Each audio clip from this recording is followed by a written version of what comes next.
Ну, получилось так, что с начала 80-х годов мне надо было сидеть дома, ну, по состоянию здоровья мамы.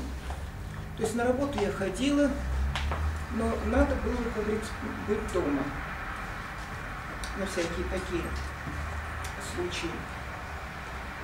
По счастью, их, как говорится, не возникало, но ну вот. Перед этим я довольно активно работала над докторской диссертацией, дело уже выходило на защиту. Ну, тут надо было выбирать, либо идти дальше, это значит частые поездки, это нервотрепка, это не пойми что и не угадай что, или с чистой совестью все-таки сидеть дома. Я выбрала второе. Ну, так, ну и всегда некоторым, как говорится, дискомфортом для меня было, ну, несвободное владение иностранными языками. В школе немецкий, кандидатский я сдавала тоже немецкий, в общем, худо-бедно какой-то там текст научный могла прочесть. Вот. Но, как говорится, полноценный ученый где-то 70-х годов должен был владеть английским свободно. Когда я была в аспирантуре, я там несколько месяцев ходила на курсы, но много другого надо было еще делать. И вот я решила этим свободным временем воспользоваться, чтобы подтянуть язык, а точнее изучить. Потому что то, что я до этого знала, это за знание, в общем, можно было не считать. Ну и, значит, задалась вопросом, как это делать. Кое-что мне посоветовала моя приятельница, значит, ну, соседка по общежитию, преподавательница МЯЗа, романа «Германская филология». Ну, по моим прикидкам, она знала, свободно владела более чем 10 языками. И когда я как-то ее спросила, сколько ей нужно времени, чтобы свободно овладеть каким-то новым языком, она сказала 3-4 месяца. Ну, я ей поинтересовалась, что я, скорее всего, разговаривать не буду. И биться там с проблемами произношения и так далее не надо. Я хочу свободно читать и не лазить то и дело в словарь. Она мне порекомендовала взять в библиотеке все учебники для школы и почитывать на сон грядущий. Ну и там, где какие-то упражнения, их так мысленно проделывать. Ну, примерно за несколько месяцев я это сделала. Ну, где-то так вот. Ну, месяца 2-3 у меня на это ушло. Но я все-таки работала. Это оставались вечера. А потом стал вопрос тексты и какие именно. Ну и тут уже, ну, дело в том, что я с детства увлекалась фантастикой. Это, конечно, Жюль Верн. Вот, потом в советское время пошли там у нас, ну и переводы были неплохие. Как я теперь знаю, переводили лучшие, снимали сливочки тогда. Значит, и наша собственная когорта была, это братья Стругацкие, это Кир Булычев, ну, всех я не буду перечислять. И вот начиная с 70-х годов в Советском Союзе был настоящий книжный город, то есть более-менее интересную книгу невозможно было достать. Тиражи для нашего времени были фантастические, 100 тысяч экземпляров от художественной книги. Научно-популярно это 50 тысяч экземпляров. И исчезало практически мгновенно. А уж на фантастику, переводную и нашу, это был даже не голод, это, ну, нет у меня подходящего термина. Это была алчба. Настоящий алчба. И вот в такой ситуации, где-то в начале 80-х годов, одно из наших центральных издательств начало издавать «Властелина колец» Толкина. Ну, вы, наверное, помните, что там 3 тома. Издали первый том, Конечно, мне на 2 ночи по блату достали где-то книгу. И тогда вот я ее прочла. И тогда я еще ждала, когда же появится 2-я, 3-я. Нет, так нет. Ну, нельзя так обращаться с читателями. Нельзя. Вот и решила с Толкина и начать. Ну, то есть первоначальный план был такой простой. Заказать по МБА, по библиотечному абонементу, текст английские книги и поработать. Но выяснилось, что, во-первых, это на очень ограниченный срок. То есть при моем знании языка, то есть незнании, это мизер. Во-вторых, надо работать в нашем читальном зале. Ну, подумала, посоветовалась, что гораздо проще приобрести, заказать. Оказывается, можно было у них заказывать микрофильм любой книги. Только популярно объяснить, зачем тебе это надо. Но я быстро придумала научную работу. Значит,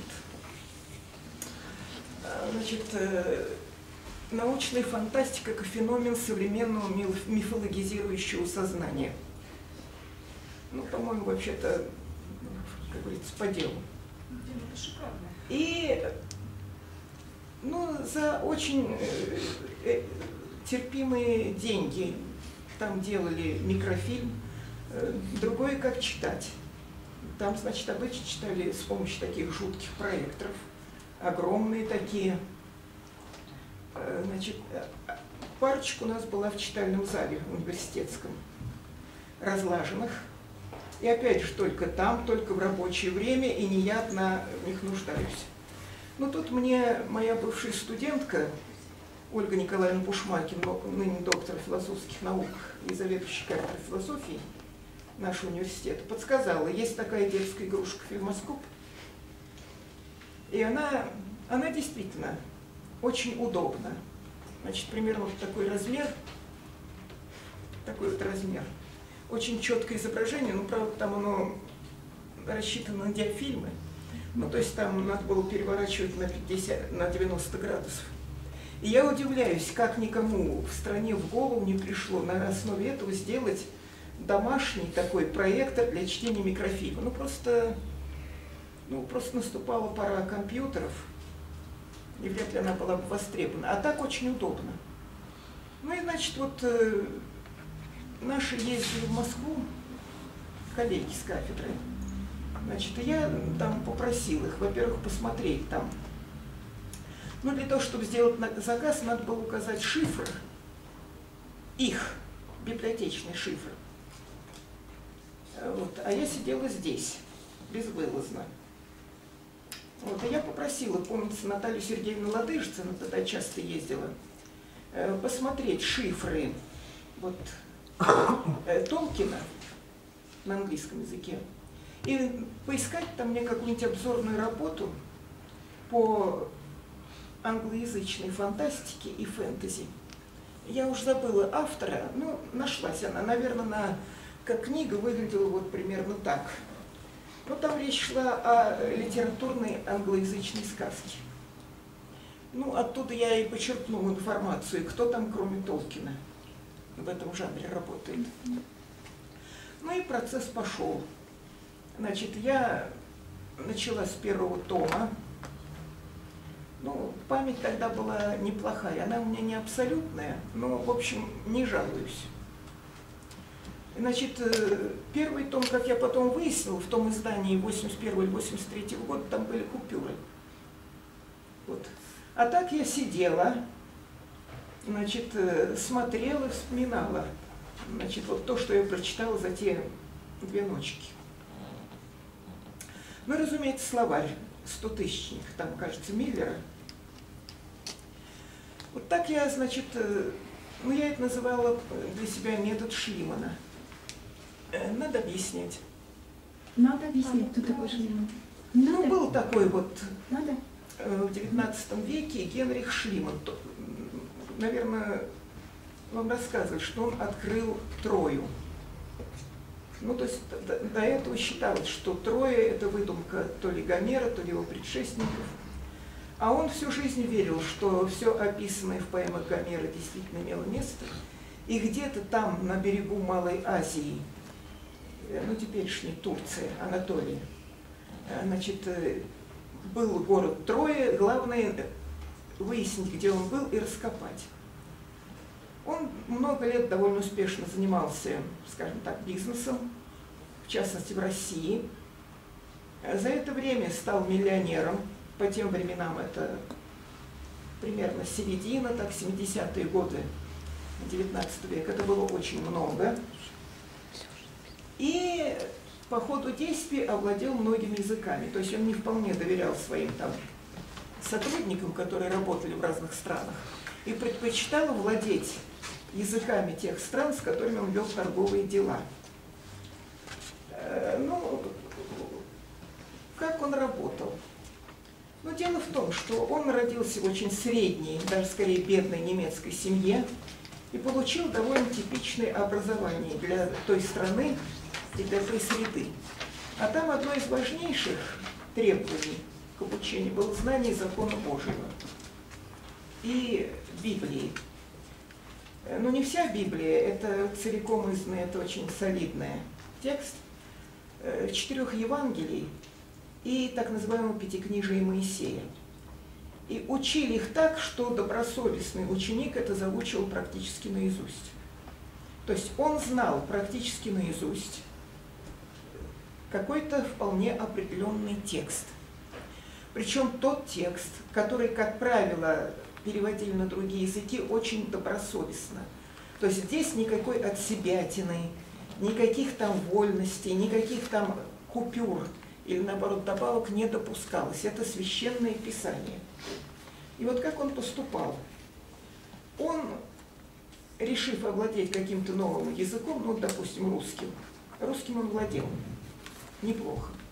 У него даже жена была русская, там несколько русских детей. Ну, потом, повстречавшись с какой-то прекрасной гречанкой, он, конечно, развелся. Покупал Библию на том языке и начинал читать.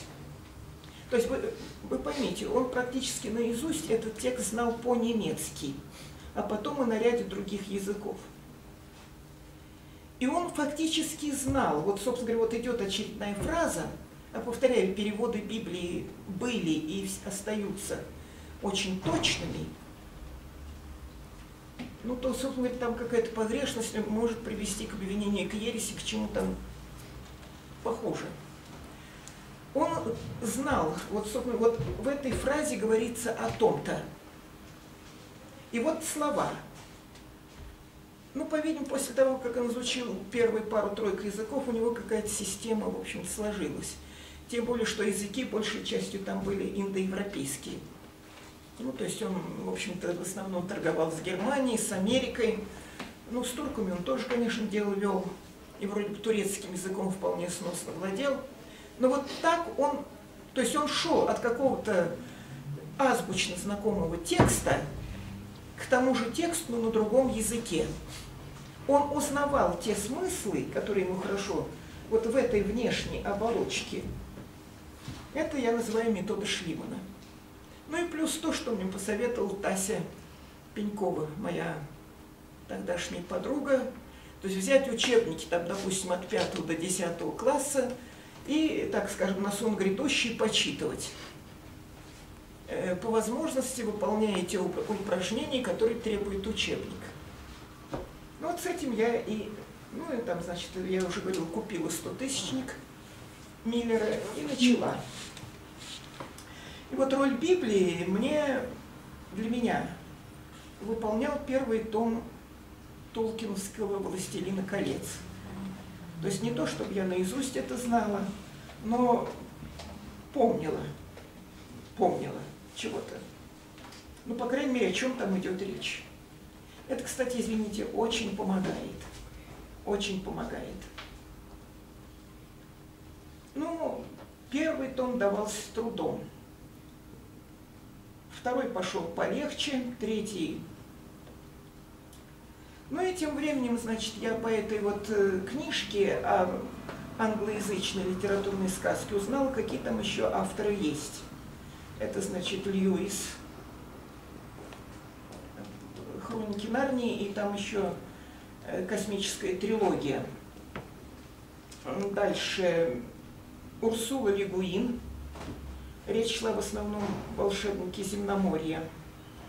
Алан Гарнер. Есть его русские переводы, есть. Ну, Джордж Макдоналд, это вообще 19 век.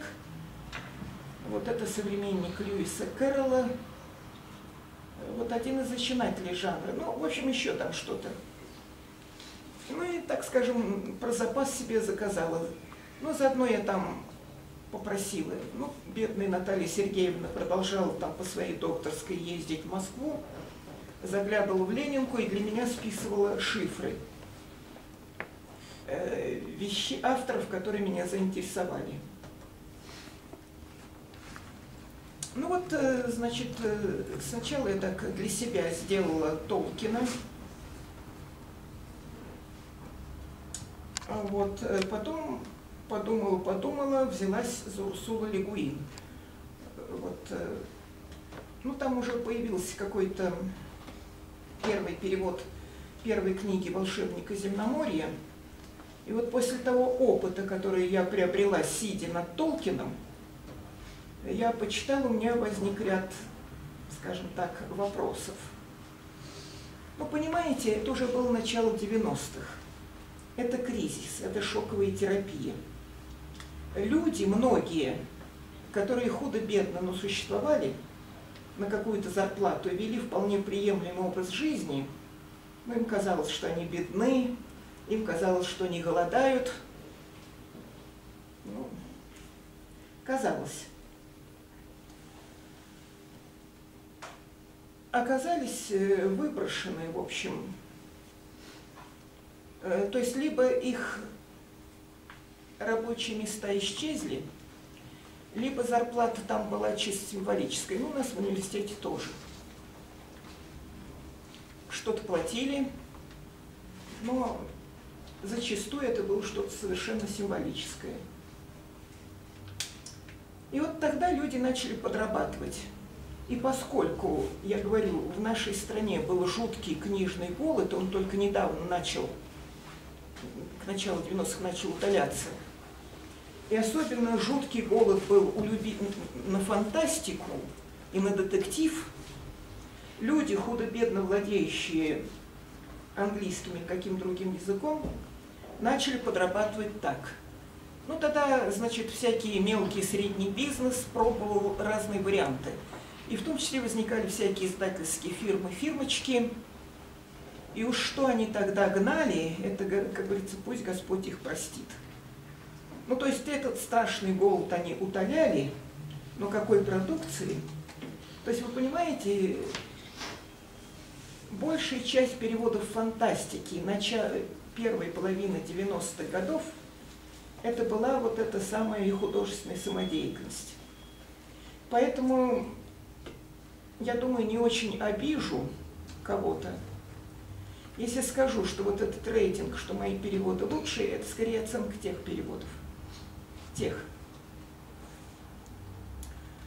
Ну и, значит, греха беда начала. Я там, ну то есть, понимаете, какой перевод? Я делала подстрочник. То есть любой перевод начинается с подстрочника. Я старалась максимально точно передать смысл. Ну и при этом, как говорится, не особо уж как-то безобразно выражаясь.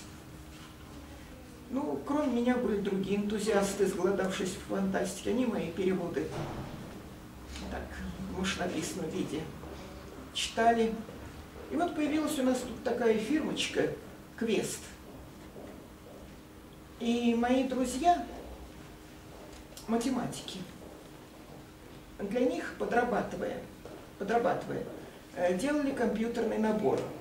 Ну и там оказалось, что это фирмы, как говорится, голод по текстам. То есть нужно что-то издавать, но по ряду причин, значит, это должен быть какой-то оригинальный текст, за который не надо много платить кому-то. Ну, то есть появилось такое понятие издательских прав. То есть, чтобы издавать какой-то текст, надо получить разрешение у правовладельцев, что ли, или как там, правообладателей. Ну и правообладатели, не будь дураки, заламывали за это, не стесняясь. И оказалось, что у всех более-менее хороших переводов правообладатели есть. Ну вот, и отсюда повышенный интерес вот к таким самодеятельным переводчикам. Значит, они порекомендовали меня, руководителя этой фирмы, Игорю Мусскому, Квест, она называлась Квест. Он подъехал, посмотрел там, ну, в общем, начали работать. Значит, сначала пошла Нарния, нет, сначала, по-моему, пошел «Волшебник Земноморья». Вот. Ну, сначала, значит, там с первым редактором мы как-то радикально друг друга не поняли. Назначили другую редакторшу. Тут, как говорится, у нас сотрудничество получилось. Ну, повторяю, у меня вот то, что я показывала, это были подстрочники. Ну, может быть, что-то я там потом почистила, чтобы не было уж очень так коряво. Потому что подстрочник, он всегда у меня почему-то корявый. И приходилось, во-первых, я, как говорится, доводила свой текст до ума. Потом была работа с редактором, ну вот что-то она подсказывала. Ну вот в частности от нее, от Ольги Николаевны, я усвоила. Ну я понимала, что там одно и то же слово не должно повторяться слишком часто и слишком близко. Но, оказывается, они просто войну ведут настоящую против что и которых. Ну, почему-то всегда в любом тексте их очень много. И вот, значит, я уже, как говорится, обрабатывая очередной текст, прежде всего истребляла эти что и которые, насколько возможно.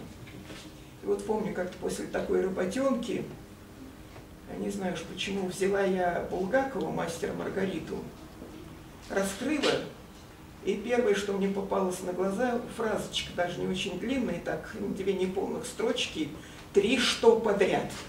То есть ну, в одной фразе, вы помнили. Ну, даже позавидовала. Вот не было на него редакторов, не было. Но были у редакторов и другие, так скажем, заморочки. Значит, Квест ориентировался на литературу подростковую и юношескую. А насчет этого, оказывается, было много неписанных правил. То есть, никаких непристойностей, понятно. Ну, это не касалось. Тут, как говорится, они не ночевали в оригинальном тексте. Но никакой грубости, никакой брутальности, никакого намека, скажем так, на низменную сторону жизни. И вот, например, вот «Гробница Туана», ну, помню, значит, пришлось выдержать самый настоящий бой. Там героине, после того, как ее, ну, я не буду пересказывать сюжет, значит, там девочку выбрали по каким-то критериям в жрицы древних богов, переименовали. Ну, значит, жрицы посвящений осмысливалось так, что вроде бы эти божества посвящаемых пожирают. И вот имя ее, новое, Арха, на том древнем языке означало пожирное. Ну, я так и сделала. Тем более, что этот, так скажем, мотив пожирания там так или иначе все по ходу текста возникает неоднократно. И вот нежные сердца обеих редактрис этого не могли перенести. Но не может быть в детской книге такого грубого слова. И все просили, чтобы это была посвященная. Я уж не знаю, там просто, наверное, устали они, или я там какие-то уж аргументы нашла. Это.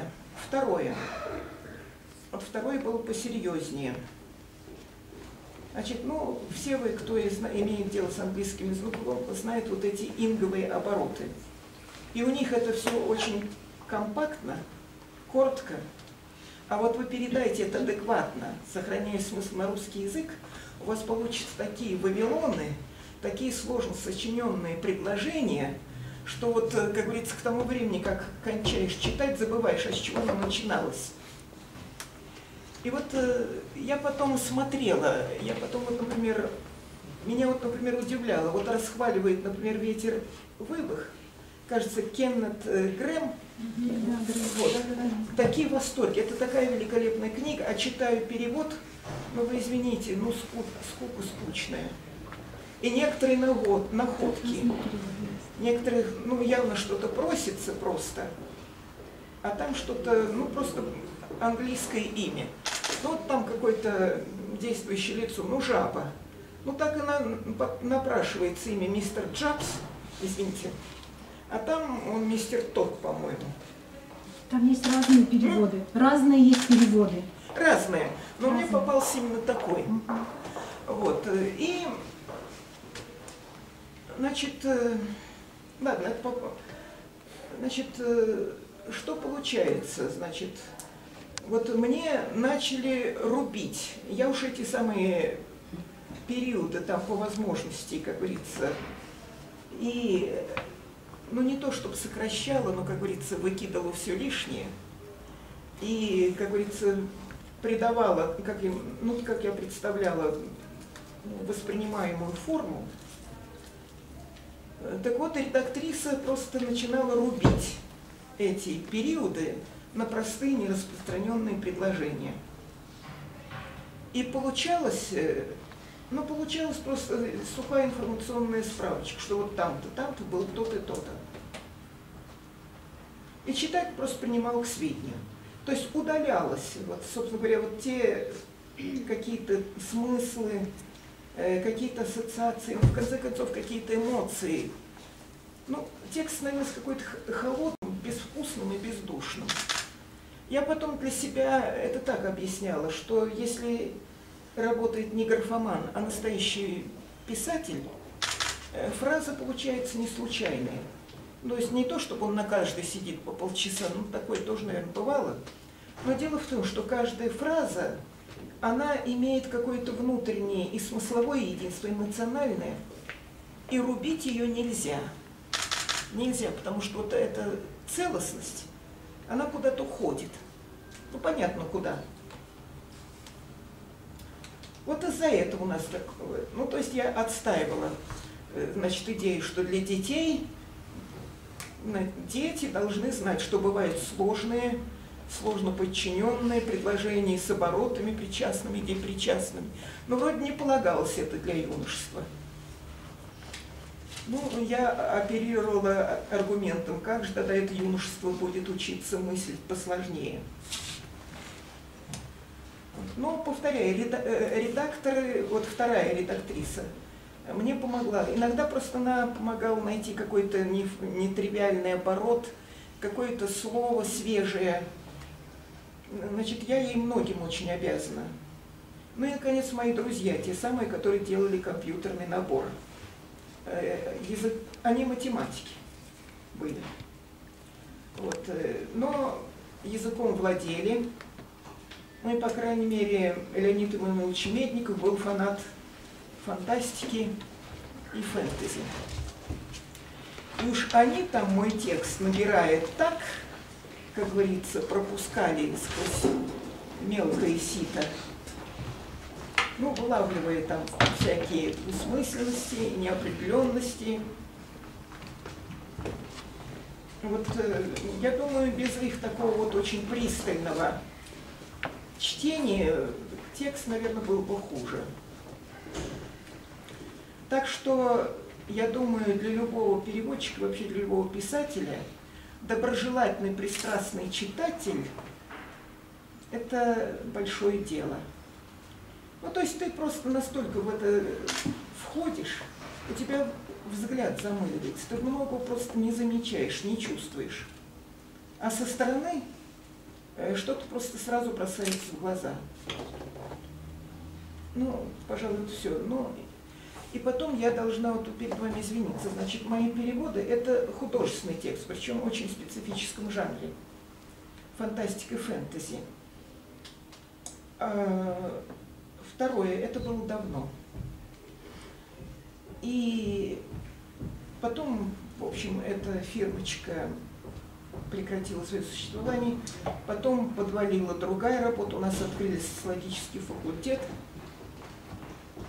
в нашем университете. То есть я уже из этого выпала.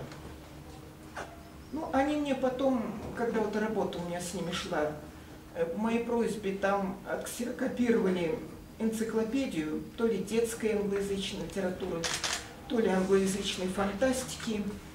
А я там посмотрела, почитала, выбрала кое-каких авторов. Они мне там привезли уже ксерокопии этих текстов. Я начинала готовить к последующей работе там. Ну, так что уже можно было показать издателю или редактору. Это помню, вот Несбит, Эдит Несбит, английская писательница начала 20 века. Ну, в основном-то она для очень, сравнительно маленьких детей работала. Значит, там у нее дилогия одна посерьезнее. И вот первая часть этой дилогии, «Дом Арденов», я вроде бы совсем подготовила, чтобы туда нести.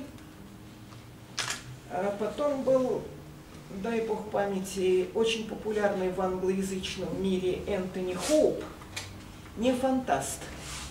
Ну, это скорее приключенческий жанр, ближе к Дюма.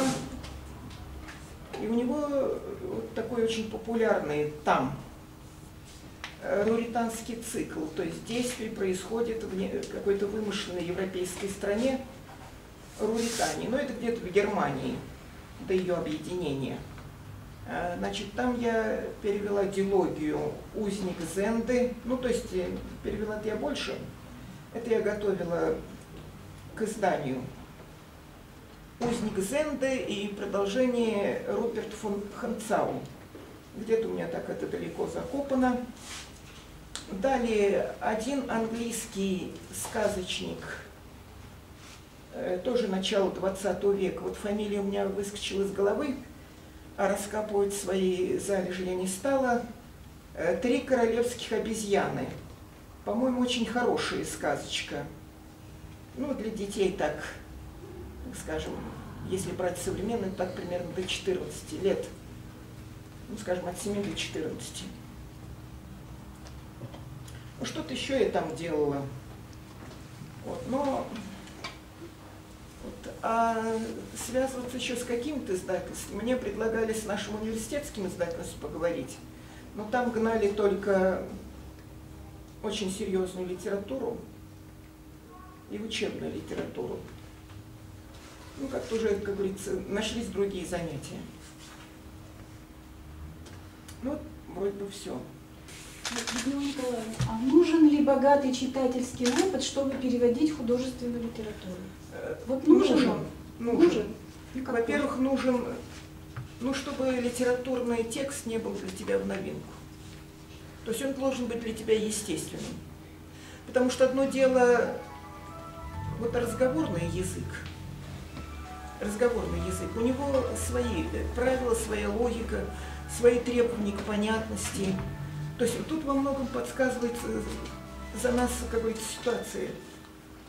То есть вот в определенной ситуации что-то говорить не надо, и так понятно. Вот, значит, потом какие-то требования к техническому тексту. А вот для того, чтобы переводить художественный текст, я думаю, нужна хорошая начитанность в хорошей русской прозе. Классика дореволюционная и классика советской литературы. Все-таки там языку внимание было очень пристальное. Да. А хорошо представлять реалии той страны, ну, откуда автор. Потому что, ну вот мы там говорили, там, кажется, вот пример один. Да. Вот когда в 90-е годы пошел бурный переводной поток всякой литературы, пошла, вот я до сих пор для себя не выяснила, один этот же автор, Мэри Стюарт, прежде всего это там знаменитые «Полые холмы», ну, трилогия про Мерлина, «Хрустальный грот», значит, «Полы и холмы. Последнее волшебство». Кстати, рекомендую. И сама по себе вещь хорошая, и перевод очень хороший, профессиональный. Вот. И пошли какие-то ее чуть не 11 томов сочинений, ну, скажем так, дамский детектив. И вот когда я начала читать эти ее вещи в русском переводе, ну, я то и дело, ну вот, например, значит, героиня, как правило, английская мисс. Ну, действие происходит либо во время войны, там, либо сразу после войны. То есть это женщина, получившая девушки, барышни, получившие очень хорошее традиционное английское воспитание. Это английский мисс. И вот когда я читаю в переводе, что там какая-то героиня по поводу какому-то то подскочила, то подпрыгнула, ну невозможно это. Невозможно. Ни одна воспитанная англичанка того времени вот теперь ж не может, а тогда не могла. Ну, это тулип там, сколько там смыслов. И вот ближайшие, я вот, что подходила, это содрогнуться или затрепетать. Вот это с ней могло быть.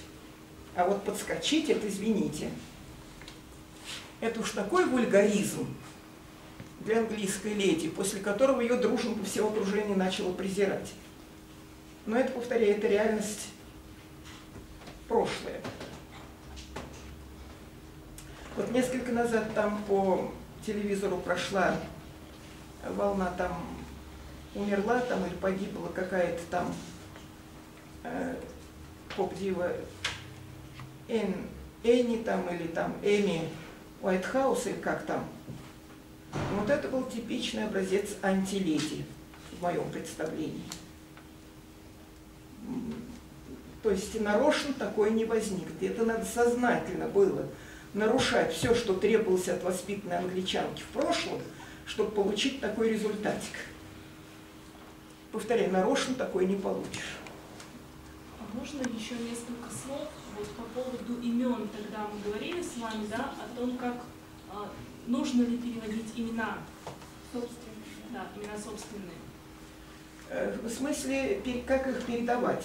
Ну, вот то есть передавать, да. Вот как делают, вот там, значит, по правилам чтения английского текста, английской фонетики.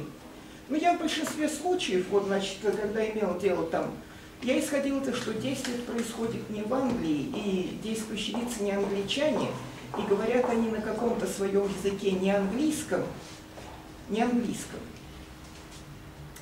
а англичане, когда что-то переводят или просто пишут об иностранцах, они берут их имена и пишут так, как они пишутся, допустим, в немецком, во французском, в итальянском языке, но произносят по-своему.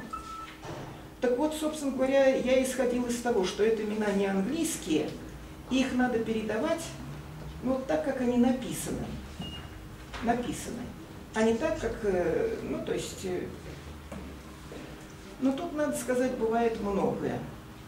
Если идут нормальные английские имена, собственно говоря, и действие так или иначе соприкасается с англоязычной средой, конечно. Это должны быть нормальные английские имена и произноситься по правилам английской фонетики. Но, вот я думала, значит, вот есть имена, в общем, для нас более-менее привычные.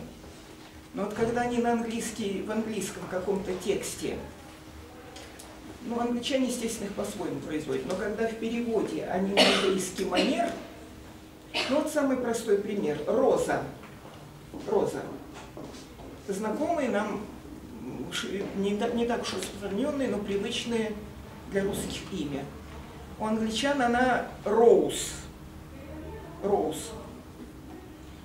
Ну, ладно с этой Розой. Это, ну вот это в детективе. Значит, там возникает такой персонаж по имени Зоуи. Это в переводе. Ну, я сообразила, что это Зоя. Значит, произнесенный на английский манер. Ну, вот стоило ли в этом случае давать английское произношение, английское, как это, вот это не знаю. Ну, дело в том, что с моей стороны, ну, это, конечно, вкусы очень субъективные. То есть надо считаться с тем, что вот мое представление о том, что благозвучно, неблагозвучно, что нормально, ненормально, складывалось тогда, когда английский язык так распространен в нашей культуре не был. В школе там, я в сельской школе училась, как правило, немецкий язык. В нашем институте, в общем-то, наиболее многочисленные группы по иностранным языкам были немецкоязычные. И для нас эталоном благозвучия были итальянские и испанские языки. Ну, грубо говоря, они, по-моему, ближе всего к нам по фонетике. Ну, то есть не то, что там она идентичная, различия есть. Но вот с русской, тогдашней нашей точки зрения, это наиболее благозвучные языки. И английский в этом отношении был не самым, скажем так, приятным на слух. Но сейчас уже идет не одно поколение, которое, так скажем, считает, по-видимому, английский язык максимум благозвучия и крутости. Вот на моей памяти какой-то очень популярный певец и сам поэт, ну не какой-то, очень известный, заявил, что ему трудно петь по-русски, что гораздо легче ему петь по-английски. Ну, понятно почему. Потому что воспитывался, по-видимому, на этой английской эстраде, Бог знает, сколько он песен на этом языке спел. Повторяю, тут субъективно, но вот с моей воспитанной тогда точки зрения, Зоуи в русском тексте – это чудовищно. Ну, во-первых, кто-то сразу узнает, что это Зоя. Ну и потом, иногда, значит, там такие имена, что возникают не вполне уместные ассоциации. Вот не знаю, вошло это в хрестоматии учебники по переводу, но незабываемое впечатление детства. Незабываемое. Значит, это Шекспир, пятитомник Брагауза и Ефрона, изданный где-то до революции, совсем незадолго до революции. Но там были собраны русские переводы, лучшие на то время. И вот одна из последних пьес Шекспира «Зимняя сказка», ну и там, ну то ли героиня, то ли персонаж, значит, матушка ее, королева, обвиненная во всех мыслимых и немыслимых грехах, у которой ее новорожденную отымают, чтобы куда-то выбросить, дает ей имя Потерянная. И поскольку, значит, она женщина образованная, она ее называет по латыни. Извиняюсь. Пердита. Это по латыни так звучит. И переводчик именно так, значит, в русском тексте эту героиню называет. И я уж человек была начитанный, где-то там в районе 7 класса. Я себе когда читала 100 раз повторяла, что это латинское слово. Но вы извините, соответствующие русские ассоциации никуда не девались. И очень мешали нормальному восприятию очень трогательных сцен с участием этой героини. Или вот я очень для себя я сделала перевод Сильверберг «Замок властителя Валентина» для себя. Но там есть героиня, точнее возлюбленная героя, имя у нее Карабелла. Вполне нормальное имя, итальянское, скорее всего. С итальянского оно очень хорошо переводится. Но дети на русском языке, во-первых, корабль. Ну ладно, бог с ним, корабль. Карабин. И вот, ну, не знаю для кого, но вот для меня вот при звуках этого имени что-то клацает, вот оружейный затвор. Но я в своем переводе слегка так смягчила. Кэрри Белла, скорее всего, ну, англичане так это произносят. точнее стоит где-то там, скажем, из того, что я делаю из любви к искусству. Или, ну вот, английские имена очень разные по происхождению. Ну, там, в силу ряда причин, очень много имен взято из Нового Ветхого Завета. И вот когда они там произносятся по законам английской фонетики, повторяю, может быть, для вас, людей привычных, это уже не страшно, но для меня это, ну вот, библейское имя, которое в русских переводах Библии Езекия. Езекия. Ну, сначала там был какой-то, по-видимому, еврейский или арамейский текст, потом греческая обработка, потом уже на славянские языки. И вот, значит, читаю я там какой-то английский детектив, и возникает там герой по имени, ну, в переводе, Джизикая. Ну, Езекия по правилам английской фонетики. Ну, жуть же, жуть. Еще же, значит, один детектив.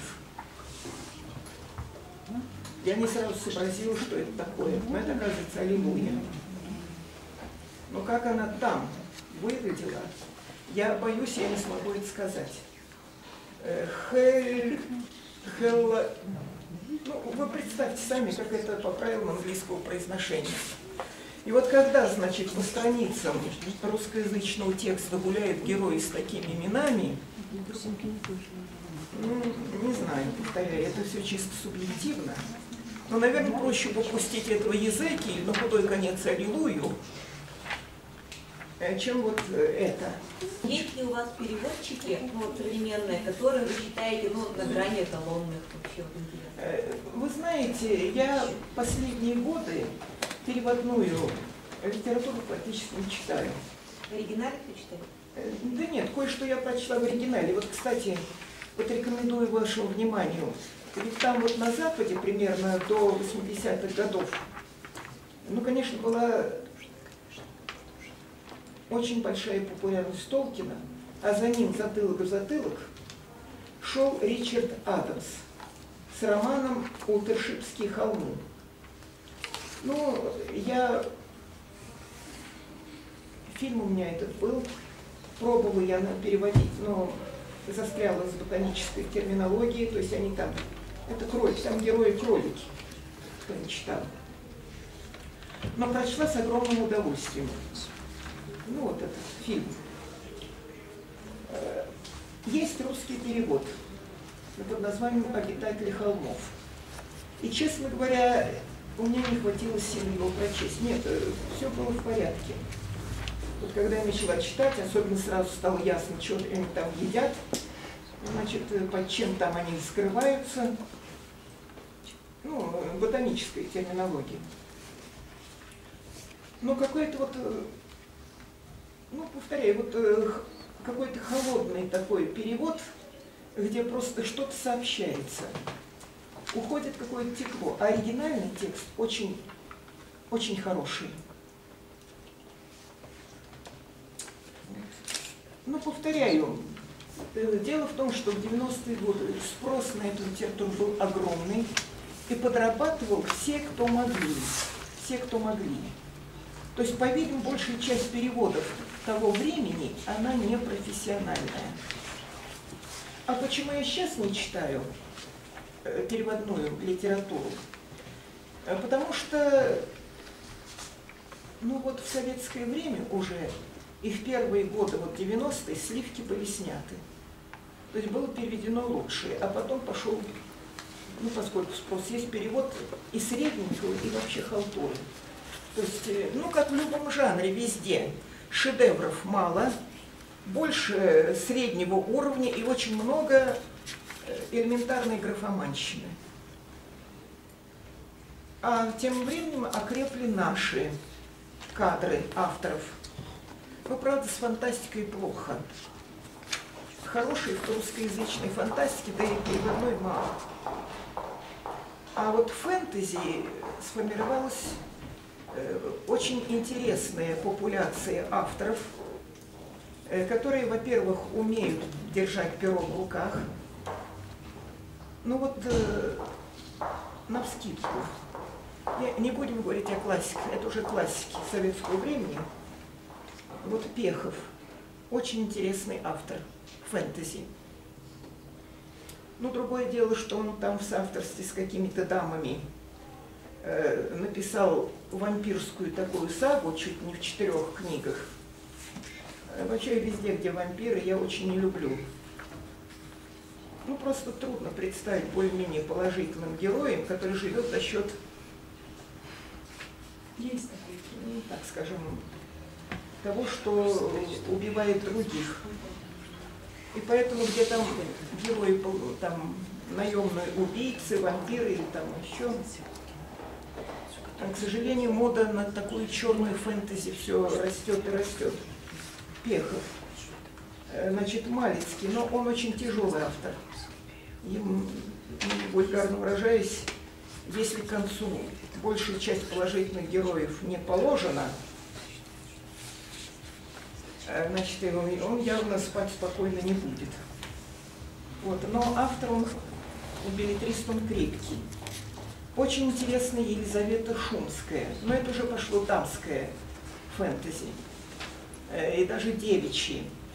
Ну, обычные ситуации, молоденькая, и даже очень молоденькая ведьмочка, которая ищет себя, ищет свой жизненный путь, ну и где-то там обучается. Ну и, как говорится, силы есть, ума не надо, по этой причине попадает в разнообразные перипетии. Малиновская, ну, она менее родная, но чувствуется, даму поставили на конвейер, спрос на нее есть, пишет, что-то получается хорошо, что-то не очень. Ну ладно, это особый разговор. То есть, так скажем, эту жажду, значит, попасть куда-то там в другую жизнь и берег дальний, сейчас вполне удовлетворяет русскоязычная фэнтези. А то, что переводит либо что-то избитое, то есть бесконечное, так скажем, подражание Толкину, даже с обязательными какими-нибудь маленькими человечками, это у них там что-то вроде обязательные условия, какой-то аналог Хоббитов обязательно должен быть. А иногда просто уже просто безобразие. Ну вот помнится еще в 90-е годы. Но есть, в общем-то, довольно о ней хорошо отзывается такая Каролайн Чеппи. Ну, скорее всего, американка. Ну, значит, жанр это так называемая реалистическая фантастика. Вот. Ну, и вот был там, значит, перевод ее очень объемного романа, даже не всего, «Русалка». Причем именно не русалка, а руселка. Ну, тут что? Во-первых, эта дама сэкономила на приличном консультанте по-русски. Ну, роман, действие происходит в России, правда, не вполне понятно, когда и где. Вот, но на консультантах она сэкономила. Хорошо. Переводчик, ну, вряд ли все это безобразие, как говорится, он сотворил, но тоже постарался. Ничего стоит одна руселка. Ну, по правилам английской фонетики. Значит, тут действительно должно быть «е». Ну, закрытый слог «са». Что там? Может быть, тут просто игра слов? Да какой там игра слов? Именно русалки дело идет. Но опять же, имя героини Евгения. Ну, если подумать по-русски, так и звучит, но все-таки. Но ужасно. Ужасно во всех отношениях. Ну и вот для того, чтобы переводить, вот, собственно говоря, надо все-таки знать более-менее реалии и культуру той страны, откуда ваш автор и о которой идет речь. Ну вот поделюсь кое-какими самыми, как говорится, сильными впечатлениями. Это вот на что я натыкалась, значит, в переводной литературе, что сильнее всего впечатлило. Ну вот Гаррет, зачинатель жанра фэнтези-детектив. Это рассказы или повести о лорде Дарси. И вот одна из этих повестей. Значит, ну это там мир, Европа, примерно нашего времени, но где вместо науки развивалась магия. И успешно заняла то место, которое принадлежит науке. И кто не читал «Герой», это значит детектив, который расследует разного рода преступления магического характера. И вот на очередное такое расследование едет он со своей командой в Италию. В поезде происходит убийство. Ну, как в таких случаях бывает, поезд останавливается, идут карабинеры, ну, это что-то там, итальянский аналог полиции. Это вот когда Медведев решил переименовать нашу милицию в полиции и заявил, что в Европе она полиция, ну, он немножко покривил душой. В Италии как раз карабинеры, значит, в самой Англии констебли, во Франции жандармы. Вот я сразу не могу вспомнить, кто там в Испании, но тоже они, в общем-то, ну, для европейцев они полиции, для самой Испании там они кто-то еще. Ладно, значит, вот идут эти самые карабинеры, считайте, полицейские. Ну, заходят, предъявляют бляху, ну, то есть значок какой-то, вроде удостоверения. Цитирую. С портретом Капитолины Вулф. С портретом Капитолины Вулф. Ну, пусть альтернативная, но Италия. И вот какая, извините, в Италии Капитолина Вулф, да вдобавок еще в качестве какого-то государственного символа. Но я так для себя сделала обратный перевод, получила капитолийскую волчицу. Проходили в школе, значит, первые этапы римской истории. Это та самая волчица, которая вскормила близнецов Ромула и Рема, и в одном из важнейших музеев Рима, я забыла какой, статуя этой самой волчицы. Ну и под ее сосцами там, значит, устроились Ромул и Рем, младенцы. Так, ну, про Креза, царя Индии, я уж не буду говорить. Это был один из переводов начала 90-х годов Пола Андерсона «Патруль времени», и я до сих пор не могу понять, как Лидия, царем которой был этот самый Крез, могла превратиться в Индию, какие тут шли химические процессы во главе переводчика, издателей и прочих. Ну, то есть, значит, у меня просто уже возник такой спортивный интерес. Что должно было произойти и в чьей голове? Ну, что там еще такое яркое?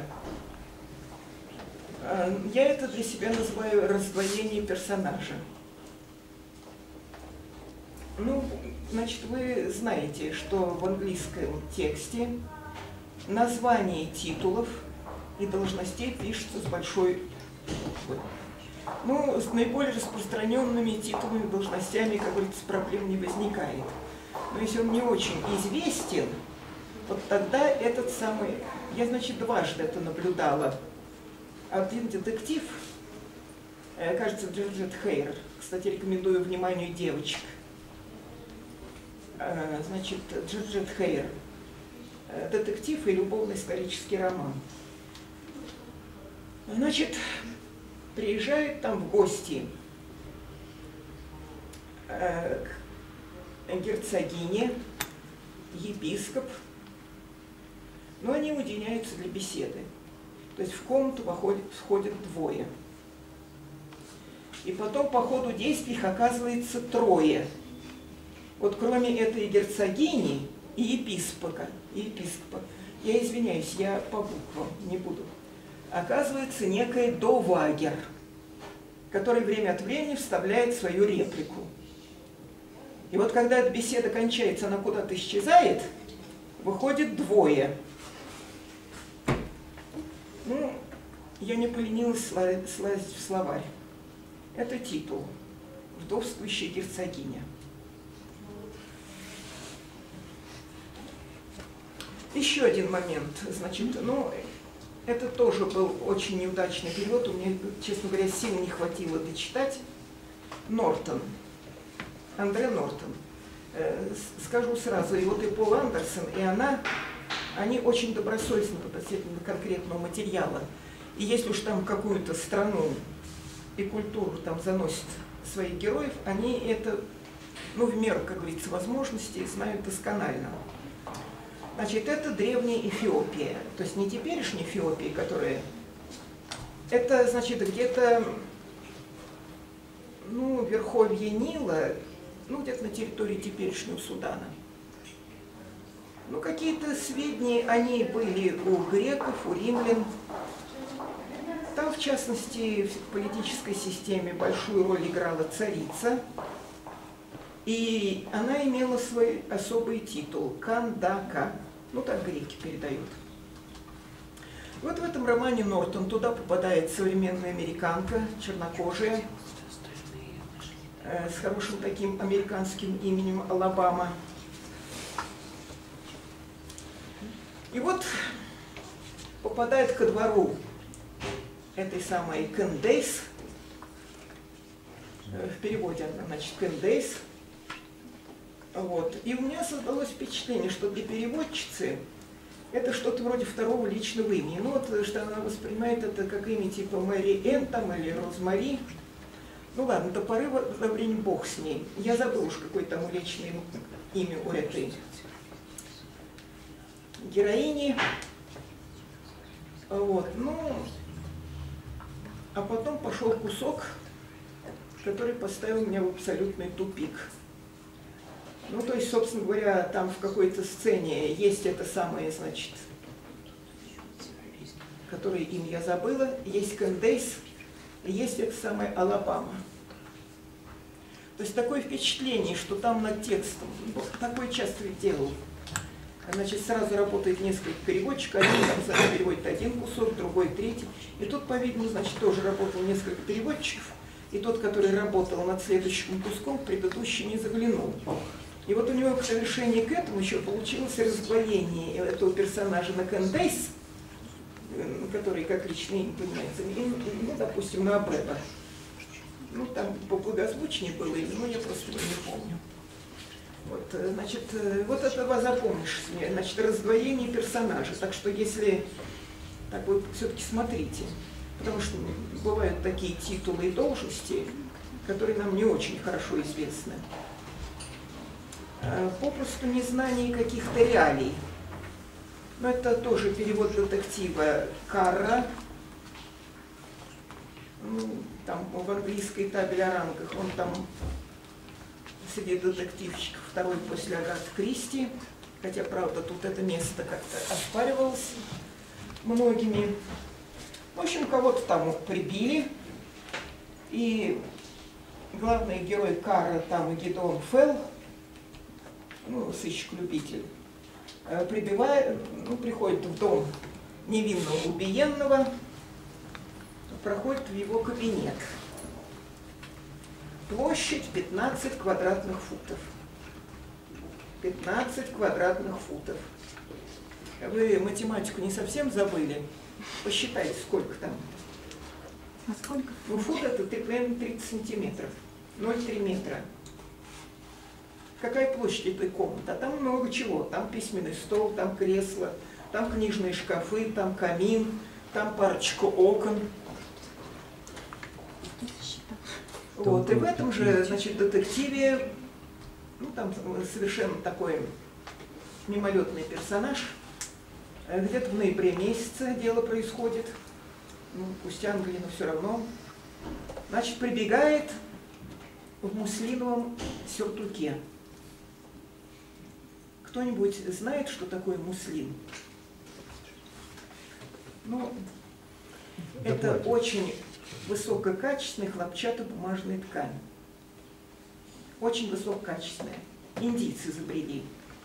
И натуральный муслин, во-первых, так же дорог, как натуральный шелк. Во-вторых, расцветки у него, как правило, очень светлые и нежные.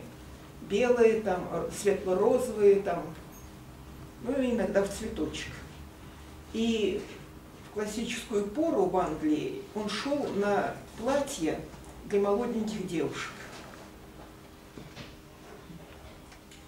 Ну, представляете себе такую картину? И вот хотела бы я знать, что там в натуре было на этом лавочнике. Ну, я могу добавить, почаще заглядывать в словарь. Потому что иногда, ну вот читаю я перевод, значит, «Ритуал бесконечности» Муртка. И там, значит, возникает пару молодых людей в Т-образных рубашках. Я так беру словарь, T-shirt, Тельска. Еще один, значит, вот читаю я что-то. И вот, значит, там кто-то то и дело восклицает: «О, лорд!» Когда никакого лорда в ближайших, как говорится, окрестностях не видно, и речи о нем не шло. Ну, заглядываю в словарь. О, Боже! О, Боже! Еще, значит, вот кто-то то и дело клянется Юпитером.